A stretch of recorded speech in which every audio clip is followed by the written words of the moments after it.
მოგესალმებით ძვირფასო ტელემაყურებლებო, მე გახლავართ ექიმი ნუტრიციოლოგი ელისაბედ ლიზი კუჭავა.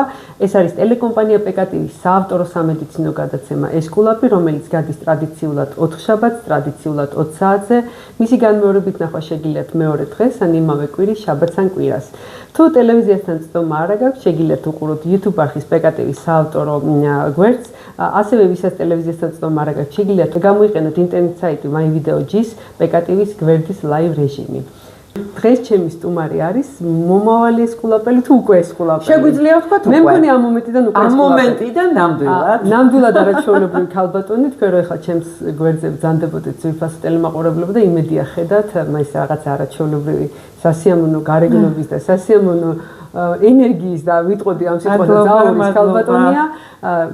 გილოცავთ პირველ რიგში, იმიტომ რომ ჩვენი დიდი ოჯახი მართლა ძალიან მეგობრული და ძალიან განსაკუთრებულია და აი როგორც კი დაიწყებთ მუშაობას, მიხვდებით რომ ამ კლინიკაში მართლაც საოცარი. ეჭვი არ მეპარება და მაგიტომაც გადავწყვიტე. კი ბატონო, გადამდებია ჩვენი ხელმძღვანელობისგან გვაქვს ესეთი მხიარული და ძალიან სტუმართმოყვარე გარემო ვიტყოდი და ამას ყველა პაციენტი აღნიშნავს და იმედი მაქვს რომ ჩვენი თანაშრომლობა იქნება ძალიან წარმატებული.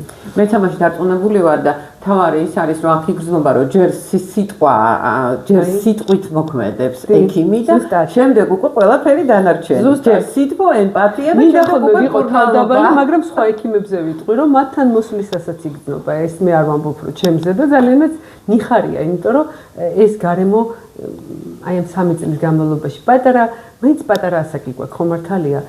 პირველი დღიდან იგრძნობოდა, პირველი წუთიდან. ნუ ეს ცოტა გადახვევა იყო ლირიული ჩვენ კლინიკაზე, რეკლამად არ ჩამომართვათ, მაგრამ ამისი ართქმა არ შეიძლებოდა. ქალბატონი თამარი არის არაჩვეულებრივი სპეციალობის წარმომადგენელი და აი ამაზე ცალკე ვისაუბრებთ, იმიტომ რომ ძალიან ბევრი თქვენგანს დარწმუნებული ვარ, არ გაუგია რა არის პოდიატრია.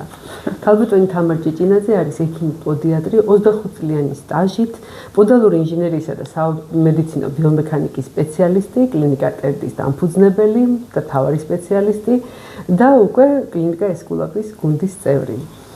ქალბატონი თამარ, მე კიდე ერთი კარგი ამბავი მინდა დღეს თქვა, მე ვიცი რომ ხვალ თქვენ მედავარდი სამედიცინო ნომინაციაზე იქნებით წარდგენილი, როგორც 2025 წლის საუკეთესო პოდიატრი, გილოცავთ წინასწარ რა უნდა ხვალაც მოგილოცავთ პირადად, მინდა სულ წარმატებები გისურვოთ და წინსვლა პროფესიულ საქმიანობასა და პირად ცხოვრებაში და ძალიან მიხარია რომ ესეთი სათანადო ჯილდოთი დაჯილდოდით, იმიტომ რომ თქვენი სახელი ძალიან დიდი ხანია მესმის. იმასაკიდან, როდესაც ჩემი ქალიშვილები პატარები იყვნენ და აი მახსოვს პედიატრმა პირველად რო გითხრა რომ თუ დაუშვათ რამე პრობლემა იქნება, მე ყოველთვის დიდ ყურადღებას ვაქცევდი ტერფის ჯანმრთელობას, მითხრა რომ არსებობს არაჩვეულებრივი კლინიკა, არაჩვეულებრივი სპეციალისტები და მაშინ პირველად გავიგე ასე თქვა თქვენი სახელი, თუმცა თქვენც ახალბედები იყავით.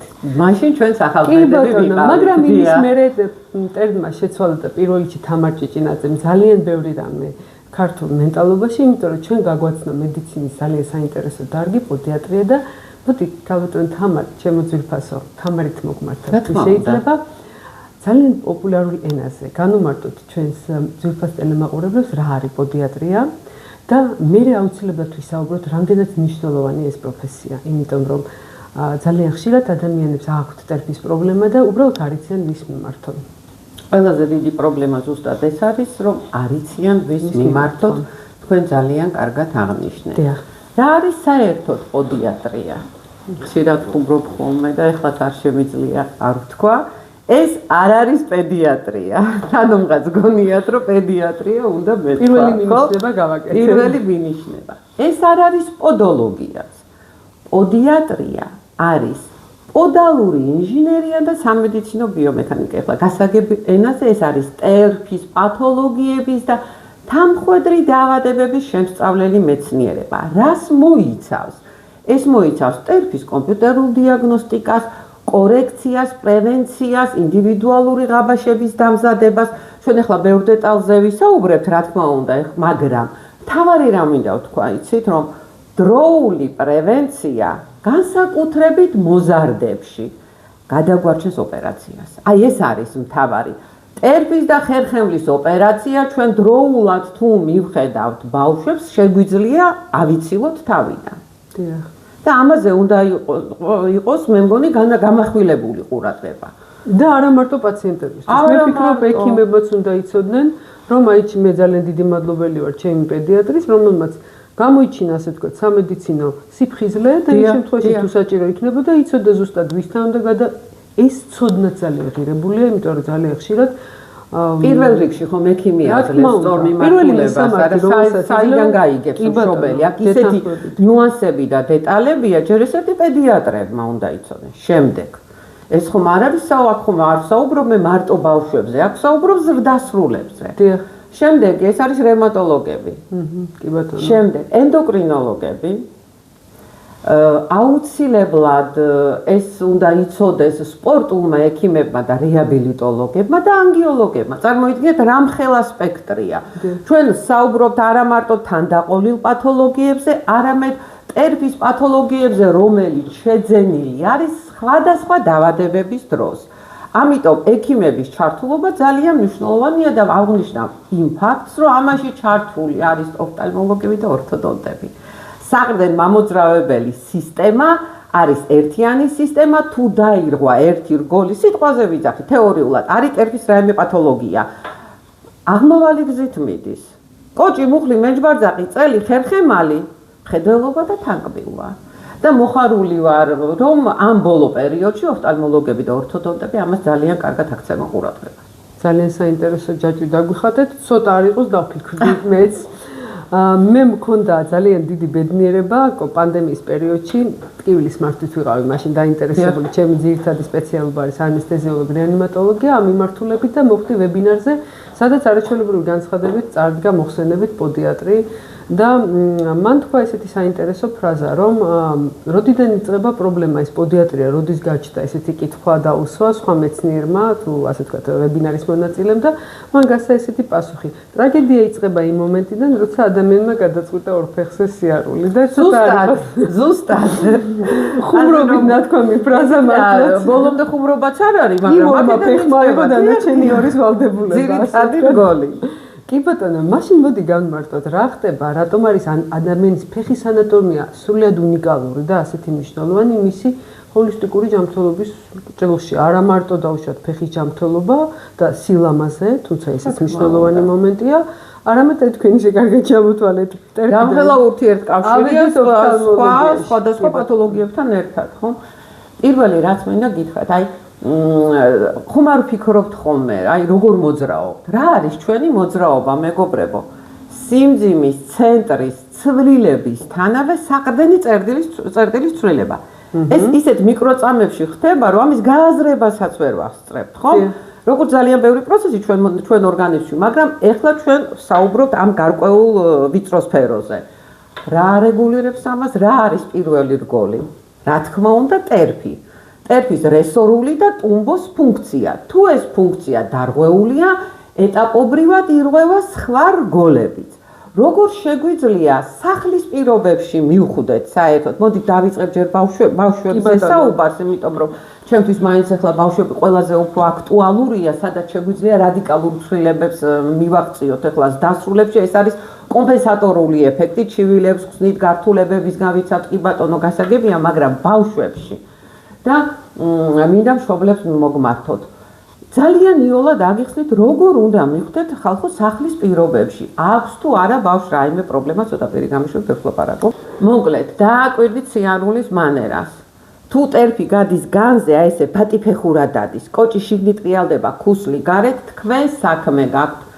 ბრწყელტერფიანობასთან შეიძლება სრული იყოს, ნაწილობრივი კომბინირებული, ახლა იმას ძალიან ბევრი ხარისხი აქვს, ესეთ სამედიცინო დეტალებზე არ გავამახვილებ ყურადღებას, ამას ახლა არცებითი მნიშვნელობა არ აქვს. ჩვენ უნდა დავიჭიროთ ძირითადი შინაარსი. მოკლედ, თუ ბავშვს ფეხი განზე გაადას და შიგნით ატრიალებს, იმას აქვს პრობლემა, ბრწყელტერფიანობა, ჰიპერპრონაცია, ქუსლის ვალგუსური დეფორმაცია. შემდეგი, ხო გინახიათ ესე, დათვივით რომ დაბაჯბაჯებენ, ხო? ეს არის ვარუსი ჰიპერსუპინაცია. ეს სხვა პრობლემაა. პირველი არის თაღის პრობლემა, მეორე პირიქით სასიარულო ღერძის პრობლემა, მაგრამ ამითი არ შემოვიფარგლებით, ხო, ამ მანერით მარტო. ფეხსაცმლის ცვეთაზეც მივხვდებით, შიგნით ვსდება, თუ გარეთ ვსდება მე. სხვა რა შეიძლება დავინახოთ, კიდე ვიზუალურად რომ დავინახოთ.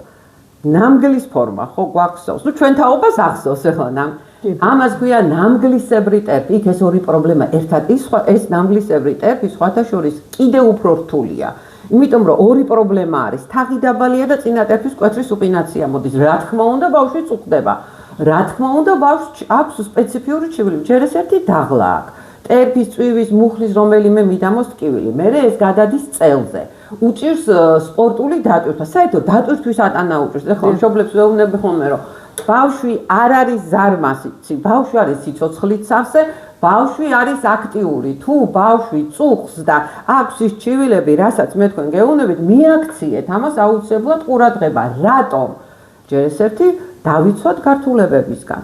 ხო, რა გამორჩა პათოლოგიებში, რომელიც შედარებით ის არის, რა ქვია, ბავშვებზე ვსაუბრობ, იშვიათი, მაგრამ არის მაღალი თაღი. დაბალი თაღი რას ნიშნავს? ნუ დადაბლებული ან არის სახება. ამ დროს რა უჭირს თაღს? მოხრა, რესორიკა არ მუშაობს. მაღალი თაღის შემთხვევაში არ იშლება. ისიც არ არის ნაკლები პრობლემა, იქაც რესორიკა არ მუშაობს. მოკლედ ძალიან ბევრი პათოლოგიები არის. რა მინდოდა მეთქვა? სიარულის მანერით მიხვდებით პირველი, ჩივილებით მიხვდებით, ფეხსაცმლის ცვეთით მიხვდებით, დროულად თუ მიაქცევთ ყურადღებას და რას ნიშნავს ეს ყურადღების მიქცევა? ტერფის კომპიუტერული დიაგნოსტიკა საჭიროების შემთხვევაში 3D ღაბაშების დამზადება და სპეციალური ვარჯიშები. ეხლა რა არის ეს 3D ღაბაშები? ყველას გონია რომ ეს არის სუპინატორი. არა ბატონო, ეს არ არის მხოლოდ სუპინატორი. ამას ერთად ქვია ყველაფერს 3D ღაბაშები. ეს არის სუპინატორი, პრონატორი, ორთოპედიული კორექტორი, სპორტული, დიაბეტური, ცალკე ვარიკოზისთვის, მოკლედ სხვადასხვა პათოლოგიებისთვის. ჩვენ ახლა 25 წლიანი კვალიფიკაცია აქვს ჩვენ კლინიკას და გერმანულ სისტემას ვიყენებთ, იმიტომ რომ ერთ-ერთი ყველაზე კი ბატონო ძვირია.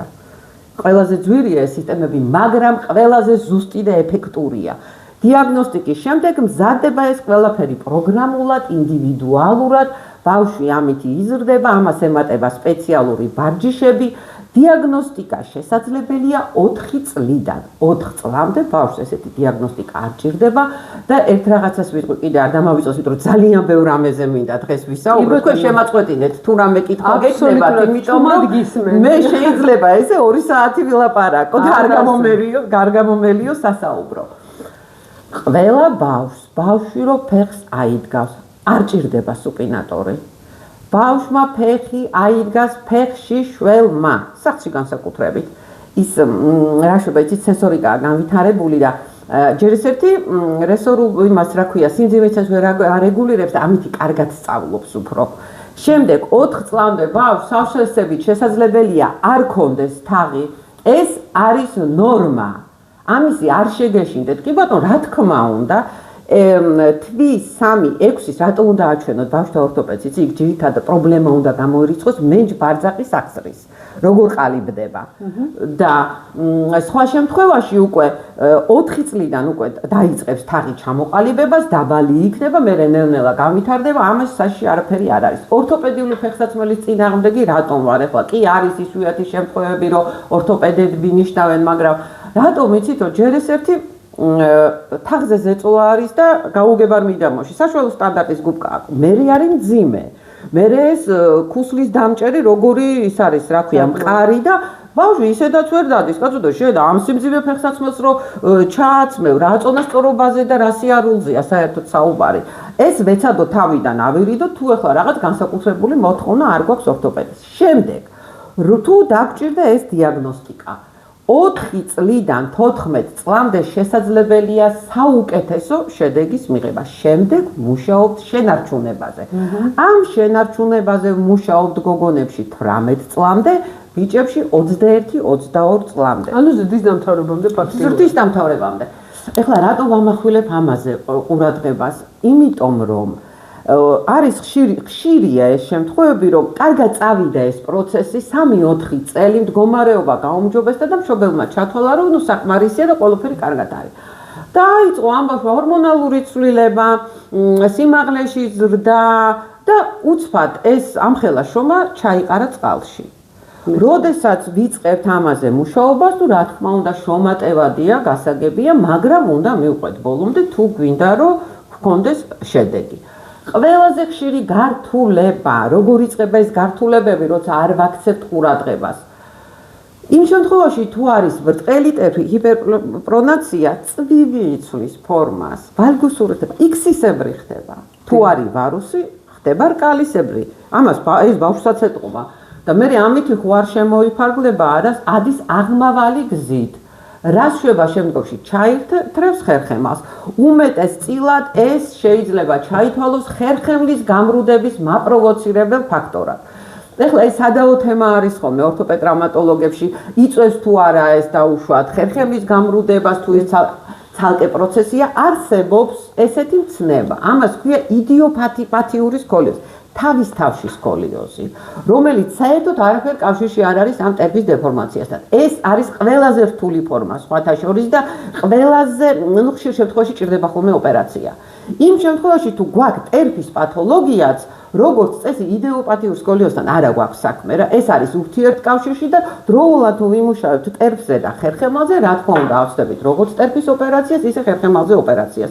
მაგრამ კიდევ ერთხელ გავიმეორებ მეგობრებო, ეს არის დროში პროლონგირებული, ეს არის შრომატევადი და რა თქმა უნდა, დაუშვათ თუ 80, აი მე ახლა არ საუბრობ რაღაცა ისეთ სტატისტიკაზე, ევროპის სტატისტიკა და ვიღაცის სტატისტიკა. მე ვენდობი მხოლოდ ჩემ გამოცდილებას 25 წლიან და ჩემ პირად სტატისტიკას. დროულად თუ მივხედავთ, ოპერაცია შეგვიძლია ადამიანი გადავარჩინოთ. ძალიან დაბალი პროცენტია, ნუ ეს შეიძლება იყოს სადღაც 8-9%, როდესაც ისეთ რთულ პათოლოგიასთან გვაქვს ლიზის საქმე, რომ რა თქმა უნდა, ტერფზეც ოპერაციაა საჭირო და ხერხემალზეც ოპერაციული ჩარევა არის საჭირო. კი ბატონო, როცა თქვენ გული ამბობთ ხოლმე ესეთ ფრაზას, რომ საჭირო არის მიყვანა რაღაცა კონდიციამდე და მონიტორინგი. რა პერიოდი შეიძლება იყოს აი ეს პერიოდი, როცა ექიმის მეთვალყურეობის ქვეშ უნდა იყოს ბავშვი, მიუხედავად იმისა, რომ დედათვლის მკურნალობა დამთავრდა. აი როცა ვახსენე, აი მაგაზე საუბრობ. რა შეიძლება იყოს, რა პერიოდი შეიძლება? მესმის რომ ინდივიდუალურია, მაგრამ თუ არსებობს რაღაცა რეკომენდაციები, როცა თქვენ ეუბნებით, იცით და ერთ წელიწადში ერთხელ, წელიწადში ორჯერ ან რაღაცა პერიოდი წელიწად ნახევარში ერთხელ. კი ბატონო. ესეთი სტატისტიკაა. საერთოდ მონიტორინგი მოიცავს აი ამ პერიოდს, წელიწადი 2 თუ წელიწად ნახევარი. ესე სწრაფად არაფერი არ იცვლება. იქ ჩვენ მარტო კუნთოვან სისტემასთან კი არ გვაქვს საქმე, ხო, ძვლოვანი სტრუქტურაა, ფასციალური ჩანთა. ამას ყველაფერს უნდა დრო. მონიტორინგი არის წელიწადი 2 თუ წელიწად ნახევარი. ამ პერიოდში უნდა ჩავატაროთ განმეორებითი დიაგნოსტიკა და შემოწმება. გენეტიკა თუ თამაშობს რამენაირ როლს დაკვრით? რა თქმა უნდა. აი ეხლა ნახეთ რაშია არ კიდე საქმე. მოკლედ გენეტიკა ვიცით რომ ყველაფერში დიდ როლს თამაშობს. მაგრამ ესეც ახლა დავის საკითხია ორთოპედრამატოლოგებში, არის თუ არა ეს გენეტიკური, არა შეძენილია, რაღაცა სადაო საკითხებია. ხო, ჩართვად გავაკეთებთ. გენეტიკა არ არის განაჩენი. ექიმი ვალდებულია იმ გენეტიკური და უნდა გაითვალისწინოს არაფერი ხორების ხალისხი გავაკეთოთ. არაფერი ამაში საშიში არ არის კიდე რა. ერთ რაღაცას გეტყვით. აი მოდის მშობელი მოყავს ბავშვი პრობლემით. იძახის, უიმე მეც ეს მაქვს. მე ბავშვის მამა იძახის, დედა ჩემს ეს აქვს. უიმე ბიძა ჩემს ეს ქონდა. ბაბუა ჩემსაც ქონდა. არ არის ეს გენეტიკა. არის გენეტიკური მიდრეკილება, მაგრამ ეს არ ნიშნავს, რომ ის მთლიანი სურათი გამოჩნდება. აი ხო, იო მაგალითზე გეტყვით. დაუშვათ, ბავშვი დადის ეს სპეციფიურად, ხო? მამამისის სიარულის მანერა. მამამისის სიარულის მანერა აქვს, მაგრამ არის ერთი მაგრამ. თაღი არის შვენიერი, ან მაღალი. ეს რას ნიშნავს, რომ ვიღაცას ქონდა ეს ბრტყელი ტერფი და სიარულის მანერა, ვიღაცას ქონდა მაღალი თაღი და ამ ბავშვს შეაერთო. ნუ რა ბავშვის ბრალია. არ არის ეს გენეტიკური, როგორ არ არის. საერთოდ გენეტიკურ ფაქტორს ძალიან დიდი მნიშვნელობა აქვს და გაითვალისწინეთ მეგობრებო, არაფერი ამაში საშიში არ არის. ზოგჯერ მშობელმა იცის, ვაიმე დავიღუპე რამე შველება სპორტზე ვერ შევა. ხო, სპორტზე მინდოდა, კარგია რომ გამახსენდა. შევა სპორტზე. არსებობს სპორტული ღაბაშები, სპორტული სუპინატორი, არავიზე ნაკლები არ იქნება და მე საერთოდ კატეგორიულად წინააღმდეგი ვარ, თუ რაღაცა ძალიან რთული არ არის და იქ ხერხემალით არ არის ჩათრეული, ბავშვს აუგრძალო სპორტი, აუგრძალო ცეკვა, რაიმე დატვირთვა, არა. ბავშვი უნდა იყოს აქტიური, უნდა იყოს სიცოცხლის სავსე, უნდა ქონდეს ეს ბავშვური ემოცია მოჭარბებული და არავითარ შემთხვევაში არაფერი არ დაუშალო. თუ რაღაც არ მოეწონა და შეწუხდა, თვითონ დაანებებს თავს. მოდი რამდენიმე მითიც ვახსენოთ და ეს მითები ან დავიცვათ და ან ნიველირება გავუკეთოთ. ზღვა, ქვიშა და ფეხშველა სირბილი. რამდენად არის კორელაციაში განსხვავება? თქვენ გახსოვთ ხო ეხლა ერთი ამბავი რო ატყდა ამაზე რომ ის მაგნიტური ქვიშა არაფერს არ შვება, ეს არაფერს არ შვება. სხვათა შორის ძალიან მეწყინა. და ხო, არ არის ეს. ესეთი ბალნეოლოგიური მეცნიერება არის, ხალხო. ის მაგნიტური ქვიშაც შვება, D ვიტამინი, მზე, წიწვოვანი ჰაერი, მიკროფლორა. როგორ შეიძლება ამის უგულებ მე ეს რომ მოვისმინე სიმართლე გითხრა გაკვირვებული, გაოგნებული და გაბრაზებული მრავალწლიან კურორტოლოგიას წყალი გადაასწრეს და რატომ აბარა შესანიშნავი სკოლა გვაქვს ქართველებს კურორტოლოგიის სკოლა როგორ შეიძლება ეს ერთი ხელის მოსმით წაშალო დიახ თან თქვენ კარგი რამე თქვით იგივე ურეკი ახსენეთ იქ იყო სპეციალიზირებული სასტუმროები სადაც უნალობა მიდიოდა სამედიცინო პროტოკოლებით და გაიდანებით და არა მართლა ქვიშაზე სიარულით მხოლოდ როგორც ეს ხო კომპლექსურია ყველაფერი საერთოდ ვიცოდეთ რომ ცალკე რაიმე ერთეული არ არსებობს ყველაფერი ჯაჭვურად არის ურთიერთკავშირში ამიტომ ყველაფერი მკურნალობაც არის კომპლექსური. ეს ავიწყდებათ ხოლმე. ადამიანებს კი არა, ექიმებს ავიწყდება ზოგჯერ ასე რომ ეს ცალკე გადაცემის აი თქვენ როდესაც ისაუბრეთ თამარ რომ აი ფეხშველამ უნდა აიღოს ბავშვმა ფეხი და ეს მომენტი რაღაცილად ჩამჩა გულში და მინდოდა ამ კითხვის დასმა. ანუ ფეხშველად სიარულს ბავშვის საკმაოდ მნიშვნელოვანი ის ქონია როლი ხო მართალია თუ თქვენ მოუწოდებთ რომ არიარონ ესე იგი ბავშვებმა არ უნდა იარონ იმ რაღაცა მძიმე გაურკვეველი ფეხსაცმელი ყველაზე სამწუხარო არის ის რომ ეს არის ხოლმე რაღაც ერთ ტერფზე მორგებული სადღაც ქარხანაში გამზადებული ყოველგვარი ინდივიდუალიზაცია რამდენად სჭირდება პატარას რა არ უნდა ესე დატვირთვა ამ ბავშვს ну ბოლო ზოგ შობელს და ვიზუალიც მძიმეა ბავშვის აბარა ჯერ იმის ტარება ბავშვი ჯერ დიდი ვერ ატარებს იმას დამზადებული ღაბაშები იძლევა საშუალებას რომ მორგებული იქნას იმ ფეხსაცმელზე რომელიც დიზაინით პატალას მოწონს ხო მართალია საერთოდ ესე ვის რა მოწონს სამწუხაროდ ესე არა გვაქვს არა ხო ყველა ფეხსაცმელში ერთ-ერთი ყველა ფეხსაცმელში იმიტომ რომ ამას აქვს თავისი სიღრმე ეს მაინც არის სპეციფიური კალაპოტი ამას უფრო ღრმა ფეხსაცმელი და რაღაცა ფიქსირებული მძიმე მოდელი რომელიც არა იმას ვერ შევადარებ იმიტომ რომ ჯერ ეს არის მოძრავი ამას აქვს ამასალას აქვს სამედიცინო ლიცენზია მზადდება ნახშირით ფორირებული სპეციალური ქაფისგან აერბოჭკოვანია ხო მაგრამ სისქე აქვს რა ეს პრობლემა ხშირად არის ხოლმე ხლა უცბად გადავერთვები ქალბატონების პრობლემა არის რომ თუ ჭირდებათ ხოლმე ეს ღაბაში ძირითადი პრობლემა არის რომ ვაიმე რამდენი კარგი ფეხსაცმელი მაქვს თხელი, ვიწრო ცხვირიანი, მაღალ აი მაგაზე კიდე ერთხელ დეტალურად ვისაუბროთ, იმიტომ რომ მთელი თაობა ქალბატონების აიმწურო ცხვირიანი ფეხსაცმელებით, რომლებიც ასე თქვა ტერფის დაზიანება ჰქონდათ, რომელსაც უმეტეს შემთხვევაში აქვს თალისვალგოსური დეფორმაცია და აქილევსის მყესის სიმოკლე. ეხლა ამ საკითხზე გავაგრძელებ თუ რამე კითხვა გექნება სიტყვაზე ბავშვებთან დაკავშირებით როცა გნებავ დაუბრუნდეთ მაგრამ მე მინდა ვთხოვო ჩვენს მაყურებელს აუცილებლად მოგწეროს ეხლა ეს გადაცემა როგორც კი გავა დამატებითი კითხვები კი ბატონო შეიძლება იყოს ძალიან მრავალისმომცველი თემა მოგეხსენება და შეიძლება იყოს კითხვები რომლებსაც ჩვენ ვერ მოვიცავთ და აქვე მინდა კიდე ბავშვებთან დაკავშირებით თემა ისე არ დავხუროთ რომ ეს საკითხი არ კითხოთ თქვენ ენდოკრინოლოგი ახსენეთ და მზის სხივები ახსენეთ რამდენად მნიშვნელოვანია იგივე რაკიტის კალციუმის D ვიტამინის დეფიციტი ტერფის ფორმირებაში როგორც პირველ რიგში ურტყავს ტერფს პირველ რიგში ურტყავს ძვალ სახსროვან სისტემას ტერფი ხერხემალი კბილი ასე რომ რა თქმა უნდა მნიშვნელოვანია ამას ვამბობ რომ ზუსტად ეს ენდოკრინოლოგიც პედიატრიც ამაში უნდა იყოს ჩართული. ეს ყველაფერი უნდა მოხდეს ესე კომპლექსურად. მარტო ერთი ვიწრო სპეციალიზაციის ექიმი ამაში ამ საქმეში ვერაფერს ვერ გააკეთებს. ყოველ შემთხვევაში შედეგი იქნება ნაწილობრივი და არა ისეთი, რომელიც მშობელს უნდა სწორედ ყველა ექიმი თავის თემას ამოიღებს, ბავშვის დიაგნოზიდან დაუწყებს იმას უშედეგო მკურნალობას, როცა პრობლემა თავიდან იწყება ფეხიდან. ნახეთ რას იზავს ესეთი ჩარევა, როდესაც არ არის კომპლექსური, რაღაც ეტაპზე მოგცემს მინიმალურ შედეგს, განა არ მოგცემს, მაგრამ ამ ეტაპზე გაჩერდება. უფრო წინ ვერ წავალთ. აი ეგ არის მთავარი, რომ უფრო წინ ვეღარ მივდივარ და გვიყვირს მე რატომ ვერ მივდივარ წინ.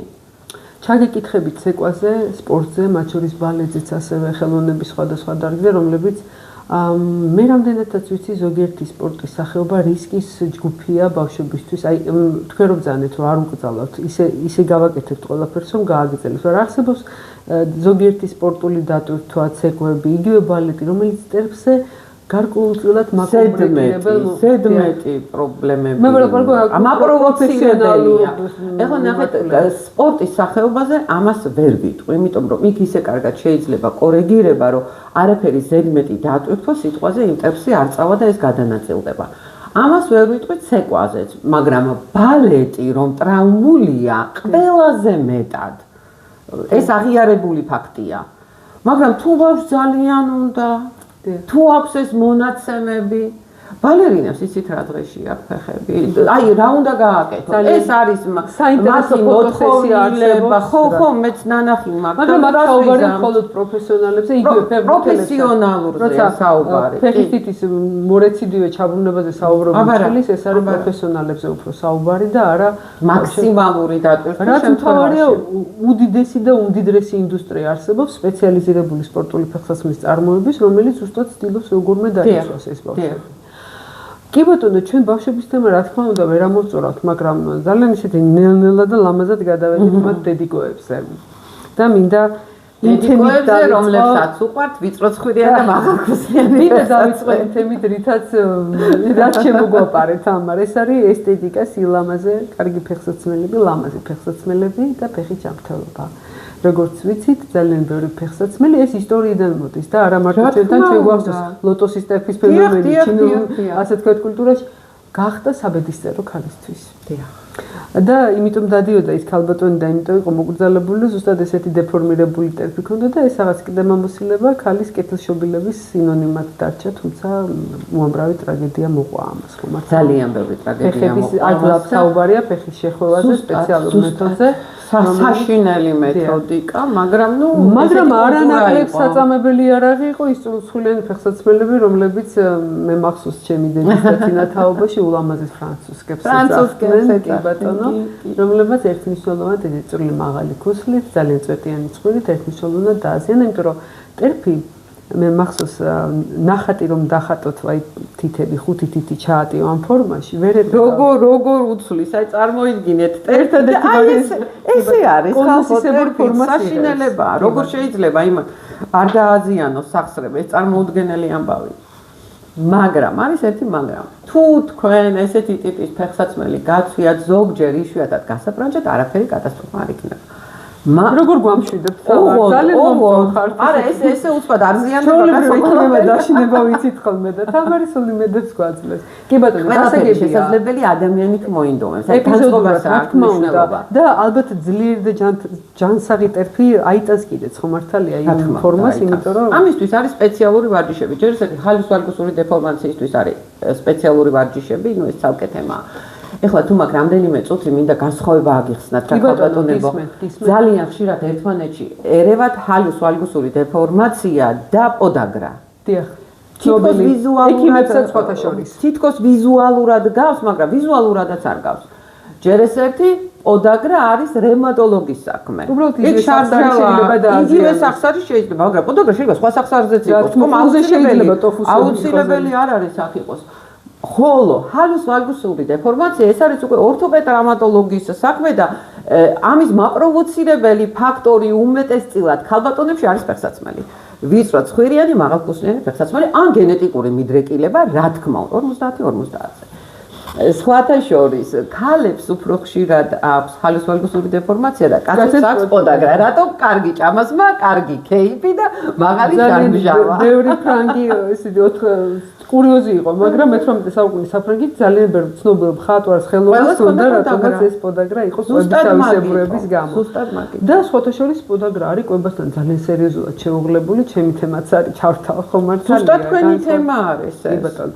იქაც ბრალტერფიანობის ფორმებზე საუბრობენ განივი ღერძის მიმართულებით, სიგრძივი ღერძის მიმართულებით. ალბათ ამიტომაც არის, რატომაც პოდაგრა დაშვებული თაღი გონია ადამიანების უმეტესობას. აი ეს არის ყველაზე დიდი შეცდომა. პოდაგრა არაფერ შვაში არ არის თაღთან, არაფერ შვაში არ არის ბრალტერფიანობასთან და არაფერ შვაში არ არის სასიარულო ღერძის შეცვლასთან. მოკლედ, ტერფის პათოლოგიასთან პოდაგრა არაფერ კავშირში არ არის. ეს არის კვების სპეციფიკა, ეს არის რევმატოლოგია. ჰალუს ვალგუსური დეფორმაცია, გინახიათ ხო პირველი თითის დახრის კურთხენ მატოლოს მეორე მესამე ზღუდავს სახსრიდან აგდებს ან ჩაქუჩისები ხდება, ეს უკვე კი ბატონო პირდაპირ კავშირშია ტერფთან. მაგრამ მარტო ეს ხო არ არის კი პრობლემა. რა პრობლემა მოდის აქედან კიდე ესეთი სპეციფიური ქალბატონებზე საუბრობ, რომლებიც ხშირად დგანან მაღალხუსლიან ფეხსაცმელზე. ხშირად და არა იშვიათად და სტუმრად.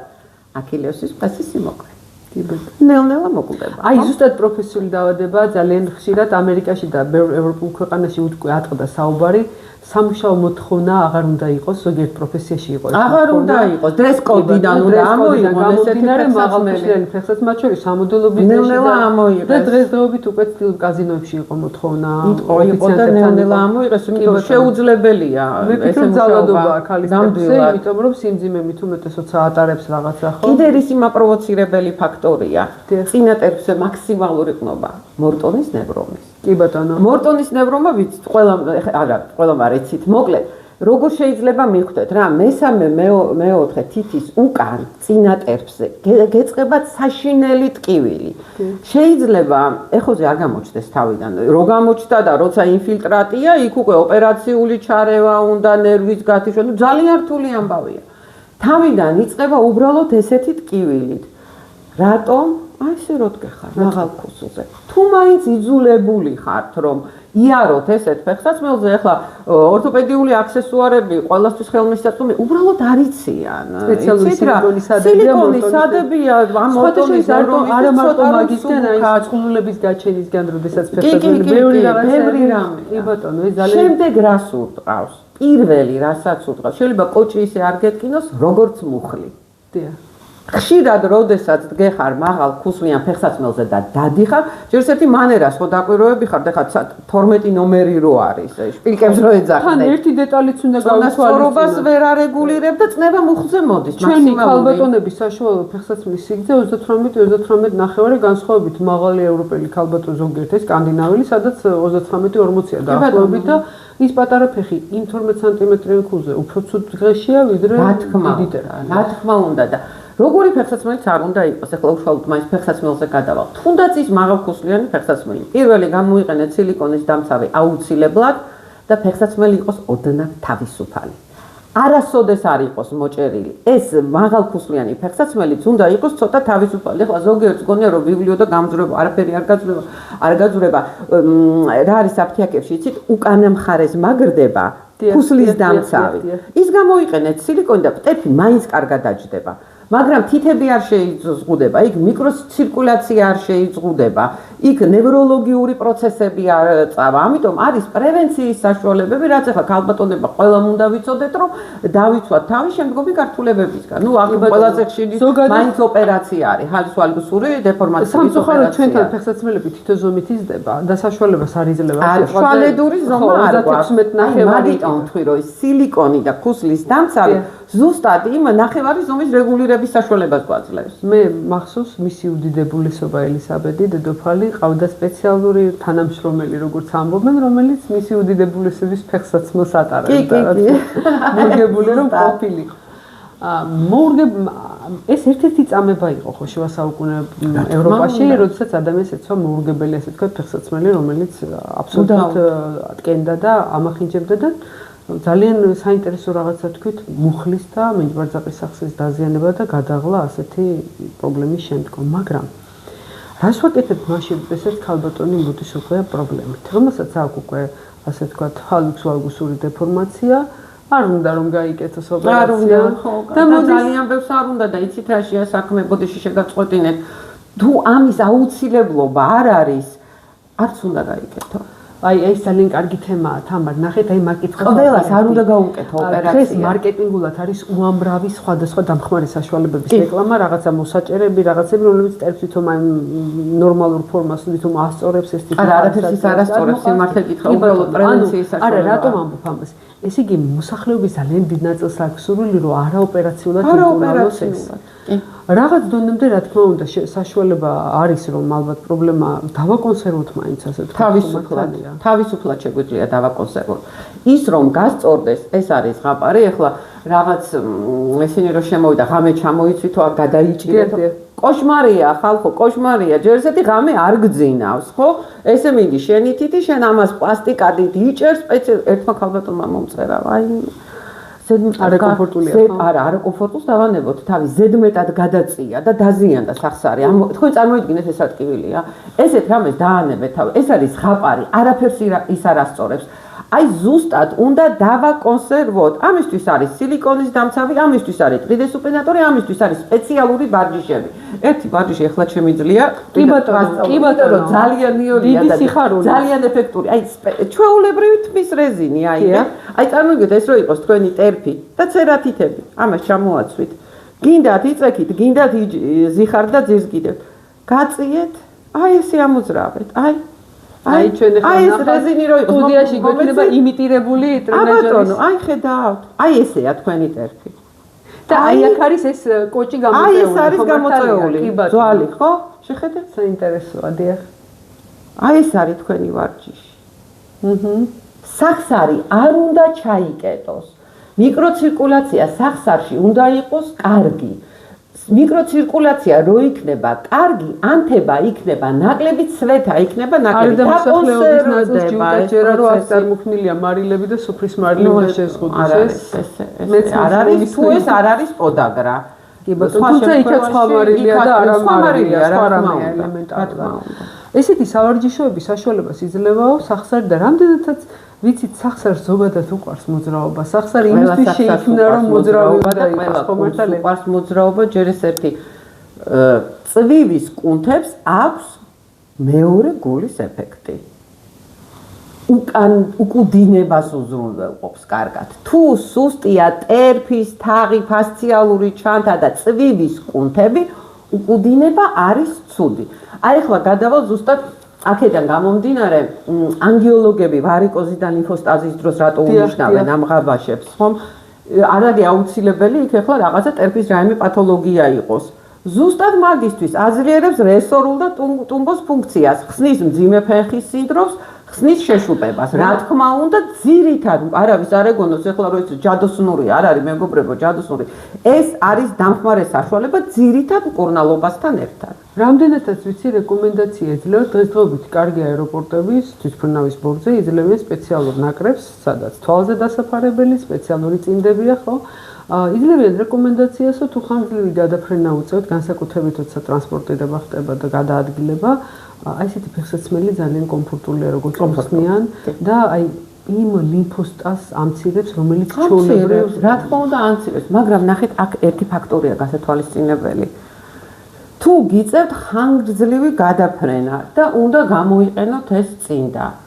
ეს წინდა არავითარ შემთხვევაში თქვენ ადექით გაიარეთ, გამოიარეთ 1-2 საათი და სანამ აეროპორტში წახვალთ, ჩაიცვით. არავითარ შემთხვევაში იქ უკვე მიაწვა ლიმფა და სისხლი. ის იმას გაჭედავს და უარესი მდგომარეობა იქნება. არა. სანამ საწოლიდან ადგებით. აი მაშინ ამოიცვით ეს წინდა და კი ბატონო, მერე მშვენივრად გამოგადგებათ, არაფერი ლიმფოსტაზი არ იქნება. კი ბატონო, ფეხების შეშუპება ძალიან სერიოზული პრობლემაა. კიდევ ერთ განსაკუთრებული მდგომარეობის დროს ეს არის ორსულობა. და ძალიან დიდი ყურადღება უნდა მიაქციონ ორსულებმა ტერფის და ტერფის ჯანმრთელობას, იმიტომ რომ აი უხუშებური სიარული რომელიც და განსაკუთრებით ბოლო ტრიმესტრში, როდესაც სახსრები ხდება ჰიპერმობილური. რატო ხდება ჰიპერმობილური?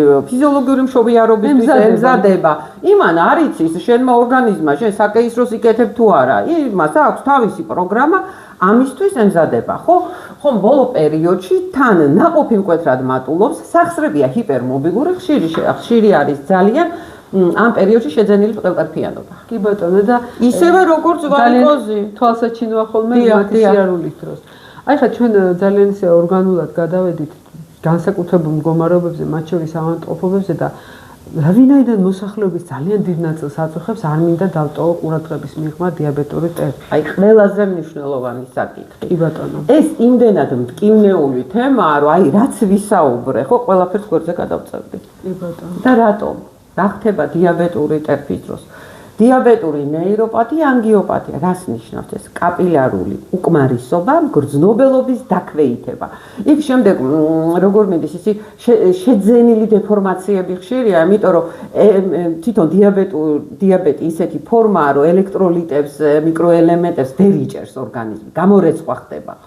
ამიტომ ტერფის დეფორმირდება. ეხლა თქვენ წარმოიდგინეთ, ნელ-ნელა ტერფი დეფორმირდა, პლუს მაქსიმალური ზეწოლის ზუბნებში, სადაც აჭერს ძალიან, ისე შეიძლება განვითარდეს წყლული და შევიდეს ინფექცია, რომ წავიდეს განგრენა და უმეტესწილად რა ხდება? ნუ რა თქმა უნდა, მე კი მიდიან ქირურგთან, მაგრამ თითის მოკვეთა, ტერფის მოკვეთა.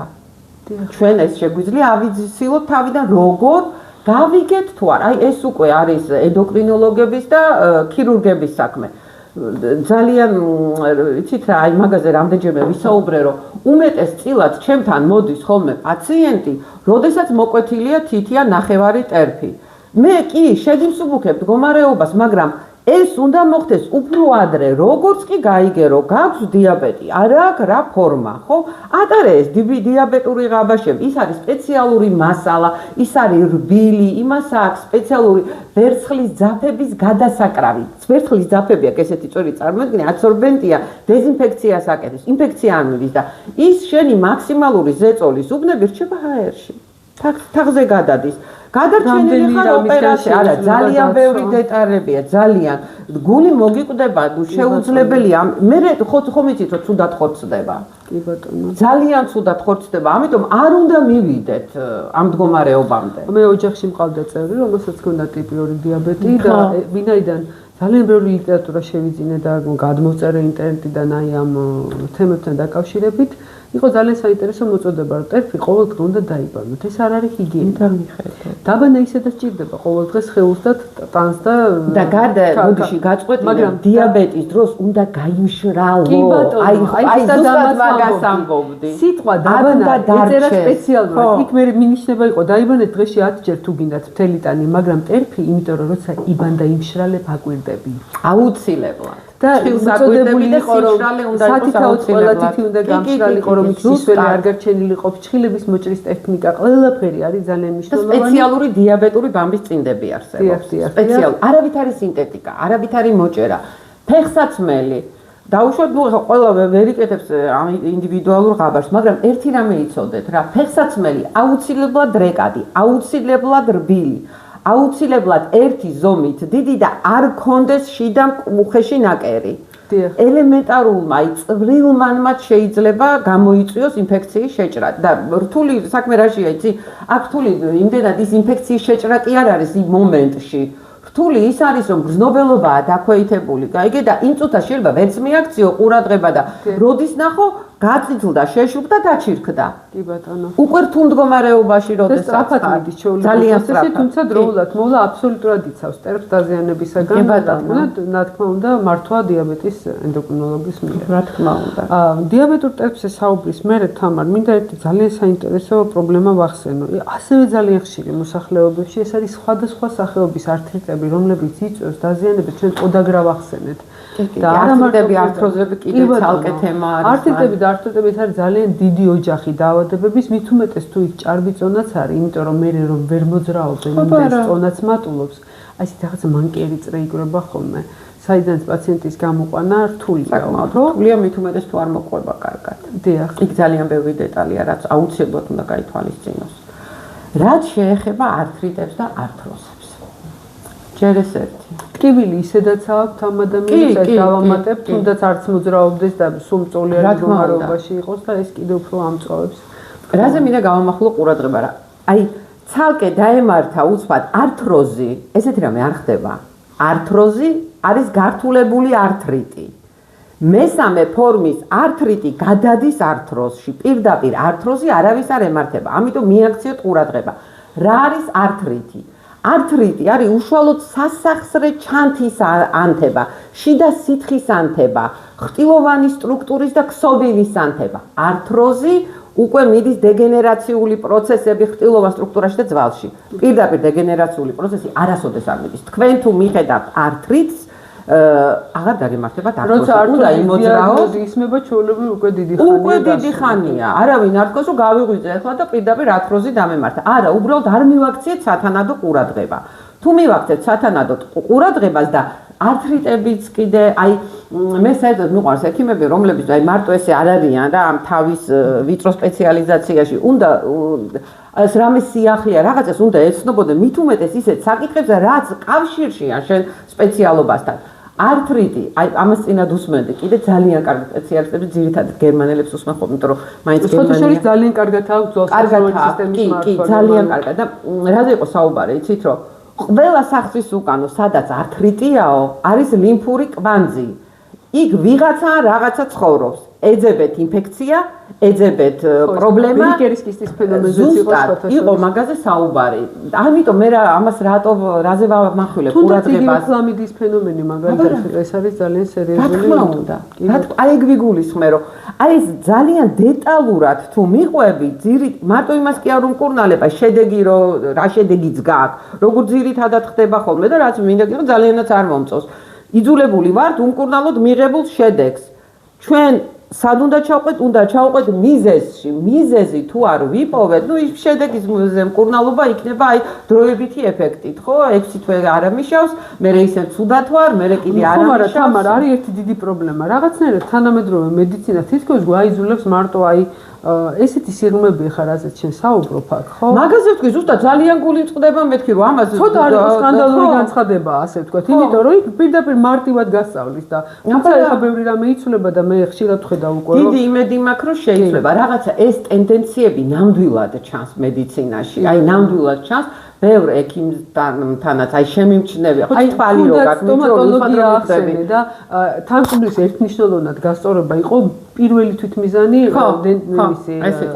სტომატოლოგების და დანტისტების ხო მაგრამ დღესდღეობით უკვე მიდგომა შეიცვალა და რასაც შენ ამბობ უყურებენ ხემალს რას უზამს იმიტომ რომ ხანდახან გასწორებული ყვილები თანკბილვაზე მინდა ეს რაღაცა აუცილებლად ძალიან საინტერესო ამბავი თქვა არა თბილისი გართულია კი ბატონო რაღაცა ესეთი კითხვები არის ხოლმე და ნუ რაღაც ესო რა ქვია ზოგიერთი ექიმიც იძახის დავაში არ შევა თქვენთან მეგობრებო ეს თქვენი დამოკიდებულება მაგრამ ის რა ქვიაო ინდივიდუალურიო სუპინატორიო იმაშობაო ფეხს ატებს აზარმაცებსო აი წარმოიდგინეთ იოელი შედარება თანკბილვის დროს ბრიკეტებს რო იკეთებ ყბა გიზარმაცება კი ბატონო აი მითხარი ყბა და ყბის კუნდებს არა ის ხო სისტემაში ჯდება ნელ-ნელა სწორ პოზიციაში აი უხეში შედარება მაგრამ იგივე არ ზარმაცდება უბრალოდ გიხსნის ჩივილებს არ იღლები არ გიშუყდება არ გტკივა არ ხარ შეზღუდული ასე რომ ნუ ესეთი რაღაცა უცნაური რაღაცები მესმის ხოლმე და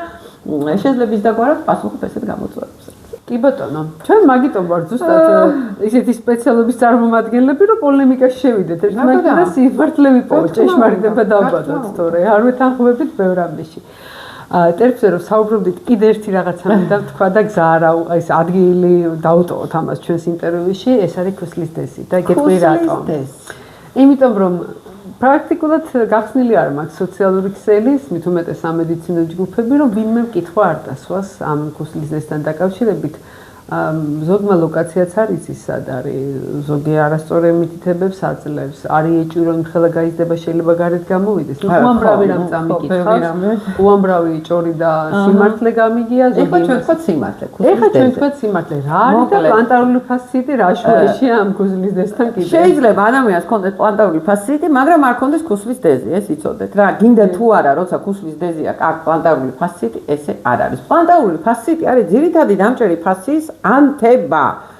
ამის მაპროვოცირებელი ფაქტორი შესაძლებელია იყოს ქუსლის დეზი, შეიძლება არ იყოს. შეიძლება უშუალოდ ქუსლის მაქსიმალური ზეწოლა იყოს იმ ქუსლზე და ნუ რაღაც ბევრი მიზეზი აქვს. ახლა მაგაზე არ დავიწყებ საუბარს. ქუსლის დეზი არის გარკვეული კალციფიკატები, მაგრამ არავინ არ თქვას რომ ახლა იცი ზუსტი მიზეზი რატო ვითარდება ქუსლის დეზი. არავინ არ თქვას ეს და არაფერ შუაში არ არის იმასთან რომ ბევრი მარილი ვჭამე. არაფერ შუაში. მე ბავშვები მინახიაში 8-9 წლის ბავშვები ქუსლის დეზი წარმოიდგინე თან საკმაოდ სერიოზული. ეხლა კარგით ამას დავანებოთ თავით. მე მკურნალობის მეთოდებზე. იქ არის, რა თქმა უნდა, ფიზიო, იქ არის ულტრაბგერა, იქ არის მაგნიტურ ტალღოვანი დარტყმა, იქ არის ქუსლის დამცავი სპეციალური სილიკონი, რომ ჰაერში დარჩეს და იქ არის სპეციალური სუპინატორი უკვე რთულ მდგომარეობაში, როდესაც თაღზე ჯდება ფეხი და ქუსლი ჰაერშია და არ გტკივა. რაც შეეხება ქუსლის დეზის გაქრობას, ესეც არის ზღაპარი. არ სადის, არ ქრება, არ სადის, არ მიდის. გლუვდება. არ აწვება ნერვს.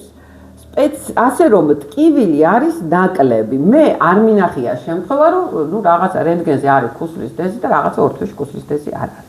არა, ის უბრალოდ გლუვდება, ის არ არის მტკივნეული, მაგ ესეთ შემთხვევაში გამოიყენებთ დამცავ საშუალებას და სხვადასხვა არის სპეციალური ვარჯიშები, რომელიც ინიშნება ქუსლის დეზის და პლანტარული ფასციიტის დროს. გაწოვა გამორიცხულია. არა, მე ყოველ შემთხვევაში 25 წლის მანძილზე გაწოვილი ქუსლის დეზი არ მინახია და ეხლა თუ ვინმეს გინახიათ, გამაგებინეთ, მეთოდიკაც მითხარით და ძალიან გამიხარეთ. რომ დავეხმაროთ ერთად პაციენტებს. კი ბატონო, იმიტომ სხვადასხვა რჩევები მომისმენია და წამიკითხავს, ძალიან საინტერესოა, როცა მართლა სასწაული რჩევები მინახავს, ამას ინტერვიუს იქეთ ვისაუბრებთ, ვის რაც აგვიკითხავს, იმიტომ რომ ისიც რაშია საქმე, მე ძალიან სასწაულის რჩევები წამიკითხავს და რა თქმა უნდა ეს არ მუშაობს, მაგრამ ამ რჩევებზე პასუხიც მინახია, რომ კი მე გავაკეთე და ძალიან კარგად ვარ. ეს ხომ ვიცით რატო ხდება? პლაცებოზე. წმენა. ყველაზე მეტად რა მუშაობს? თან ერთი დეტალიცაა, ის რაც უხდება ერთს შეიძლება არ მოუხდეს ამ პირიქით დააზიანოს. იგივე სხვათა შორის დიაბეტურ ტერფზე ხშირად არის ხოლმე როცა ადამიანი დადებს სურათს აი დავუშვათ დაჭირქებული თითით რაღაცა და მიდის რეკომენდაციები რა წაისვას. აი იქ როგორ შეიძლება ქირურგს არ მიმართოთ? ხალხო, ჩირქოვან ქირურგს უნდა მიმართოთ სასწრაფოდ. არავითარი თვითმკურნალობა ამ შემთხვევაში არ შეიძლება ოსმათ ლიმფამ სისხლვა წაიღო ეს და გადავიდა ტერფი, კოჭი, წვივის განგრენაზე და მოსაკვეთია ხოლმე. ფეხია, მარტო ტერფზე კი არ ვლაპარაკობ, ძალიან ბევრი ესეთიც მინახია. როგორ შეიძლება თვითმკურნალობა და რაღაცა ის რა ქვია, ხალხური მეთოდიკით ჩირქოვანი დაავადებების მკურნალობა დიაბეტური ტერფის დროს უბრალოდ გამორიცხეთ. მე არ ვიცახი რომ ხალხური მეთოდიკა არის ცუდი, ვინმეს ეს არ ეგონოს. არა. ხალხური მედიცინა ჯერ ერთი ყველაფრის თავი და თავი ეს იყო ხალხური მედიცინა. მაგრამ როდესაც ეს ერთი რთული მდგომარეობა არ შეიძლება ხალხური მედიცინის იმედად მხოლოდ ყოფნა.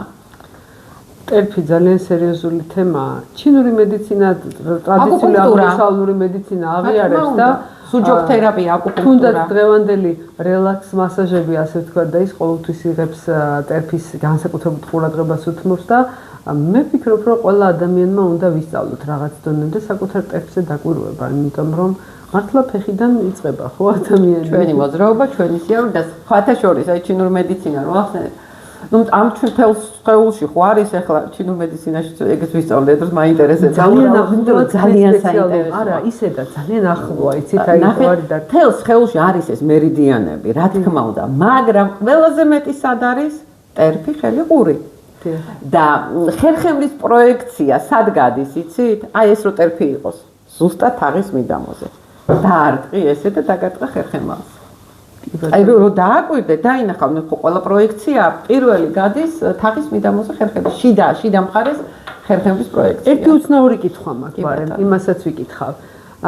სხვადასხვა დარგის სპეციალისტებს, მათ შორის რეაბილიტოლოგებს იქნებათ რაღაცა ვარჯიშების და რეკომენდაციების მიცემა უყვართ. თუ შეიძლება, თუ არსებობს რამე აი ყოველდღიური ჯანსაღმა ადამიანმა რა შეიძლება გააკეთოს ისეთი ტერფისგან? მე არ ვამბობ რომ დავიცვათ ყველაფრისგან, მაგრამ რომ ტერფი იყოს ჯანსაღი, არსებობს რამე მინიმალური ვარჯიში? რა თქმა უნდა, არსებობს ელემენტარული ვარჯიში, სანამ საერთოდ საწოლიდან ადგება. ამას ქვია ზარმაცების ვარჯიში. ეს მარტო ზარმაცები ვართ იქ. ზარმაცების ვარჯიში, ყველა ზარმაცები ვართ, რა ქვია, მაგრამ ეს ყველა დარგის ვარჯიში რომ ჩავატარო. ხო, აი ყველაზე იული, სანამ საწოლიდან ადგებით, სანამ აი ჯერ ხო გეზარება ყველაფერი.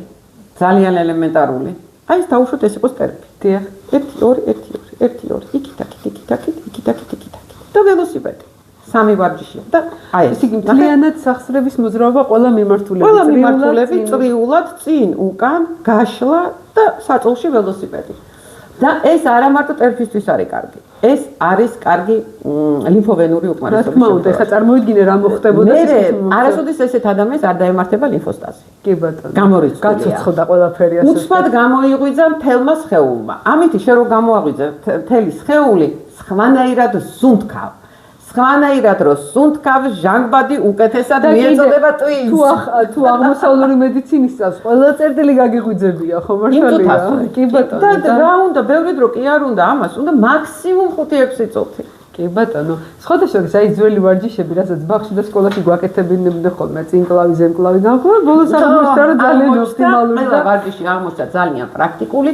ერთადერთი რაზეც არის შეზღუდვა, სხვათა შორის ეს ინფორმაციაც ახლა ბოლოს ნახე სკოლის დროს რომ რაღაც სპეციფიურ კითხვის ვარჯიშებს აკეთებინებდნენ, ყველასთვის ეს არ შეიძლება. კი ბატონო და დღეს მობილურების თაობა წამოვიდა, აი ტრანსპორტში დაპირებული ხოლმე სპეციფიური აზიანებს ხერხემას, აზიანებს კისერს, იწვევს კიფოს და მხედველობის პრობლემას. კი ბატონო. თამარ, მე აქ მინდა რაღაც ტერფიდან გადავედით. კი, ჩვენს მაყურებელს მინდა შევახსენო აუცილებლად, რომ ჩვენი გუნდის წევრი გახდი და თქვენთან კონსულტაციაზე მოსახვედრად აუცილებელია წინასწარი რეგისტრაცია. კლინიკის ტელეფონის ნომერია 596 50 50 593 300 ან 300233. რა თქმა უნდა, ტელეფონის ნომრები მითითებულია ეკრანზე და შეგახსენებთ, რომ წინასწარ უნდა ჩაეწეროთ, იმიტომ რომ ძალიან დიდი პატივი და სიამოვნებაა არაჩვეულებრივი ქალბატონო. ჩვენ კიდე ძალიან ბევრ საკითხზე არ გვისაუბრია. ეს თემა ისეთი ვრცელია, სხვა დროს. გადაცემის ქვევით თუ რამე კითხვა გექნებათ, მეგობრებო, ყველაზე გაგცემთ ამომწურავ პასუხს იქვე. კი ბატონო, ძალიან კარგი იქნება, იმიტომ რომ ეს ინფორმაციული ვაკუუმი აღარ უნდა იყოს 21 საუკუნის მედიცინა და ექიმებს და პაციენტებს ძალიან კარგი ერთი დიდი მიზნისკენ მიმავალი გზა აქვთ, ეს არის საზოგადოების ჯანმრთელობა. ამიტომაც მე მინდა ჩვენ მაყურებელს, ვინც ახლა გუყურებს პირდაპირ ეთერში, უყუროს ამ გადაცემას აუცილებლად თავიდან ბოლომდე, იმიტომ რომ გადაცემა ეხება ფაქტიურად ყველა თაობას და ძალიან ბევრ პრობლემას დავიწყეთ ტერფით და რაც მე მეგონა ყველაფერზე ზერელეთ ვისაუბრებდით, მაგრამ გამოვიდა რომ არც ისე ზერელეთ ვისაუბრეთ, საკმაოდ ბევრ სიღრმეში ჩავედით, ღრმათად ჩავიხედეთ და რჩევებიც მივეცით, არაჩვეულებრივი სავარჯიშოები მოგვცა. იოლი, რაც თამარია იოლი. ოღონდ არ უნდა დაგვეზაროს. კი ბატონო, კი ბატონო. 5 წუთი ჩვენ თავს ვაჩუქოთ დილით. მთელი ამ ვარჯიშის, ასე ვთქვათ, ღირებულება იყო ის, რომ იყო ძალიან ადვილად გასაკეთებელი და მე ვფიქრობ, რომ აი უბრალოებაშია ხანდახან გენიალობა და კი ბატონო.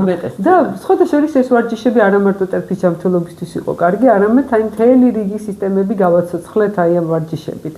ხვალიდან ვიწყებ ექიმო. აუცილებლად შევამოწმოთ და გირჩევთ გამოყვეთ ჩვენც აი ამ არაჩვეულებრივ წამოწყებაში ჯანმრთელი იოლი გზით ვიყოთ ჯანმრთელი ესეც შეგვიძლია რაღაცა სლოგანი არსებობს აუცილებლად ჩვენი მოძრაობისთვის ხო იმოძრავე თავისუფლად დაღდის და ტკივილის გარეშე ბატონო აი ამ არაჩვეულებრივ ქალბატონთან არაჩვეულებრივ მუხტიან ადამიანთან ერთად მე დღეს თითქმის ერთი ძალიან წარმატებული სასიამოვნო დრო ისე გავარდა ვერც ვიგრძენ გადაცემა ჩავწერე მინდა მას უდიდესი მადლობა მოვახსენო და დანარჩენი უკვე თქვენსია ჩვენ უძვირფასო მაყურებელო მოგწერეთ იაქტიურეთ კითხვები შემოგვიგზავნეთ ასე ვთქვათ არა მარტო კითხვები საკუთარი რაღაცა кейსების განხილვაც თუ გინდა განვიხილოთ უფრო და უფრო საინტერესო თემებზე ვისაუბრებთ მადლობა ყურადღებისთვის. მადლობა შეხვედრამდე.